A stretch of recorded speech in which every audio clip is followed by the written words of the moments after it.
आज की पहली बात कि किस प्रोफेशन से हम लोग की ज़िंदगी सबसे ज़्यादा जुड़ी हुई है। डॉक्टर, शिक्षक, इंजीनियर।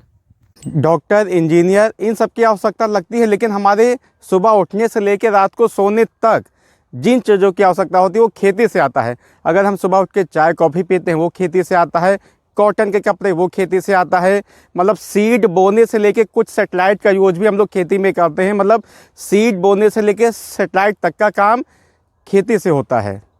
तो ऐसी चीज़ें कि जिसमें खेती और किसान की बातें हों, अगर हम आज से पहले की बात रामायण या महाभारत की बात करें तो उस टाइम के किसानों को ये पता था कि कब बीज डालना है, कैसे सिंचाई करनी है। उसके बाद की भी सभ्यताएं, जब पूरे विश्व में कहीं पे सभ्यता विकसित ही नहीं हुई थी, उस समय की सभ्यताएं भी भारत में विकसित थीं, जिनको पता था कि नहरें कैसे होनी चाहिए, जानवरों को कैसे पालना चाहिए, बीजों को कैसे रखना चाहिए, उनको कैसे स्टोर करना चाहिए।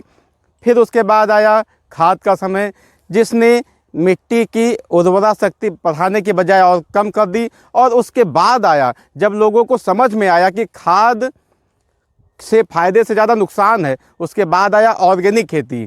जी हाँ, नो यूज ऑफ केमिकल, हम एक लाइन में बोल सकते हैं, जिसमें हम किसी भी तरह के केमिकल या रसायन का उपयोग ना करें, ना ही किसी भी टाइप का इंसेक्टिसाइड या पेस्टिसाइड का भी उपयोग करें। उसको हम बोलते हैं ऑर्गेनिक खेती, जिसमें सारी फसलें कंपोस्ट, जीवामृत या जो भी गोबर से जो हम लोग को खाद मिलती है हम उनसे करते हैं। तो जीवामृत क्या है?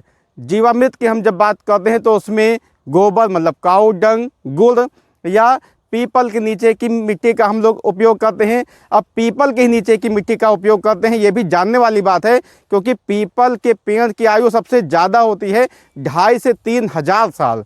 और जब उनके नीचे की मिट्टी क्योंकि पुरानी होती है, वहाँ पे मॉइस्चर ज़्यादा होता है, माइक्रो ऑर्गेनिज्म ज़्यादा होते हैं, तो उनकी लाइफ भी ज़्यादा होती है और वो हमारे जीवामृत में ज़्यादा एक्टिव होते हैं और जो कंपोस्ट को या जो भी ऑर्गेनिक खाद है उसको ज़्यादा अच्छा बनाते हैं।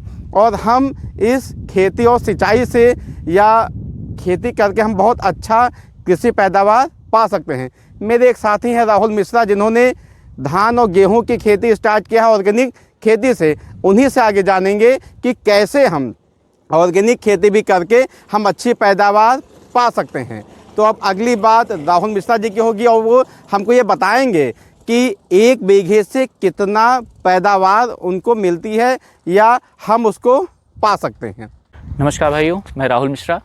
और जैसा कि राजेश जी ने बताया अभी कि हमें ऑर्गेनिक एग्रीकल्चर की तरफ हमको बढ़ना चाहिए और बढ़ भी रहे हैं हम लोग।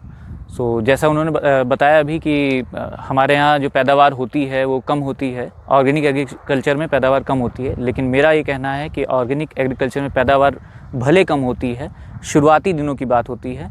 जैसे जैसे हम आगे बढ़ते हैं सिर्फ ऑर्गेनिक खेती की तरफ, हमारे यहाँ जो पैदावार होती है हमारे खेत की वो बढ़ती है।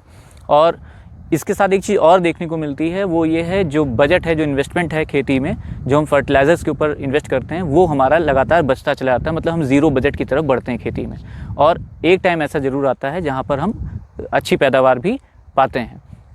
तो मैं आपको बताना चाहूँगा कि यहाँ पर इस खेत में जिसमें हम खड़े हैं, इससे पहले मैंने धान की फसल काटी है और उस धान की फसल में मेरी जो पैदावार हुई है वो महीन चावल की जो पैदावार हुई है वो हुई है 4 कुंटल प्रति बीघे की, जो कि और खेतों की या इनऑर्गेनिक एग्रीकल्चर की बात करें अगर हम, उसके कंपैरिजन में गड़बड़ नहीं, कहीं से भी कम नहीं है। बहुत बेहतरीन पैदावार हुई है और मैंने वो चीज़ पूरी तरीके से गोबर की खाद और जीवामृत, घन जीवामृत का उपयोग करके ही प्राप्त की है।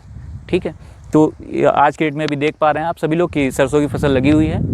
इसमें मैंने कोई भी केमिकल फर्टिलाइज़र का यूज़ नहीं किया है। इसमें पूरी तरीके से ऑर्गेनिक एग्रीकल्चर हुई है, जिसमें जीवामृत का यूज़ हुआ है और गोबर की खाद का यूज़ हुआ है।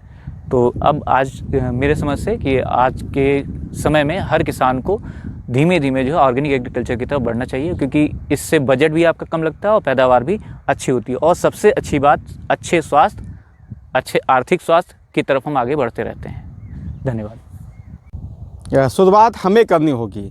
हम किसी का इंतज़ार नहीं कर सकते हैं। हमको लाल बहादुर शास्त्री जी के उस नारे की, सपने की, जय जवान जय किसान, अटल बिहारी वाजपेयी जी के सपने की जय जवान जय किसान जय विज्ञान की बात करनी होगी। और हमें अपनी धरती को बचाने के लिए ऑर्गेनिक खेती की बात करनी होगी कि हम क्यों किसी का वेट करें। हम अपने से जान के, अपना सा सीख के भी हम लोग ऑर्गेनिक खेती को आसानी से कर सकते हैं। और ये जो अच्छी सी पीली सी बसंत वाली सरसों आपको दिखाई दे रही है, ऑर्गेनिक खेती वाली है। और ये आपसे बोल रही है कि मुझ में या मुझे उगाने में किसी भी टाइप के रसायन का उपयोग नहीं हुआ है, मैं सुरक्षित हूँ, मुझे आप उपयोग कर सकते हैं क्योंकि मैं ऑर्गेनिक खेती हूँ।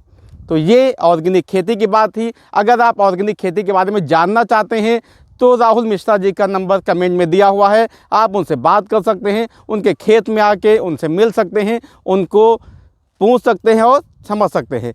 फिर मिलते हैं नई जानकारी के साथ, भारत की बात के साथ। तब तक के लिए विज्ञान नमस्कार।